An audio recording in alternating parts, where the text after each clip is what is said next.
Trying to get a grip on leading the free world overseas, President Trump is ending his trip to Asia, claiming he is on a roll. It was red carpet like nobody, I think, has probably ever received. But on his final stop in the Philippines, he was in no mood to answer questions when reporters tried to press Mr. Trump and the president of the Philippines, Rodrigo Duterte, on human rights abuses in that country and whether those concerns were discussed between the two leaders during their 40-minute meeting.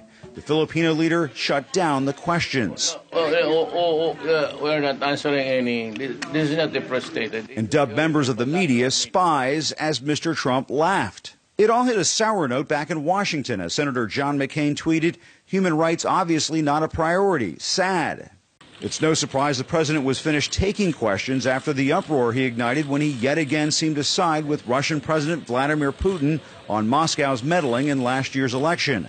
Every time Putin sees me, he says, "I didn't do that," and I really believe that when he tells me that, he means it. Making matters worse, Mr. Trump even blasted former leaders of the U.S. intelligence community that concluded Russia did meddle. They're political hacks, so you look at it, you have Brennan, you have Clapper, and you have Comey. Comey is proven now to be a liar.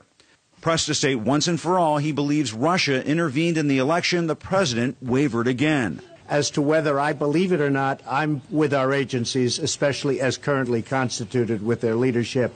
I believe in our intel agencies, our intelligence agencies. And he ignored our attempts to clarify his comments. Mr. President, why won't you say definitively whether Russia meddled in our democracy? Why won't you say that definitively, sir?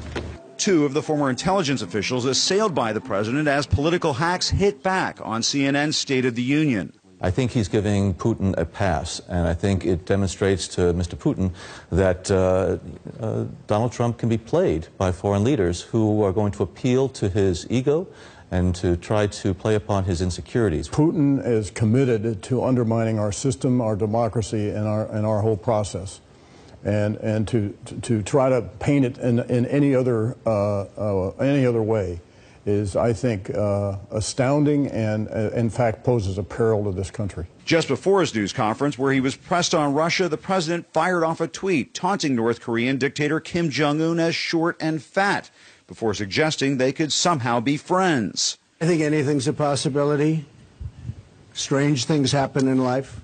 That might be a strange thing to happen, but it's certainly a possibility. On trade, the president was going it alone, insisting he could negotiate better deals than the multinational Trans-Pacific Partnership crafted by the Obama administration.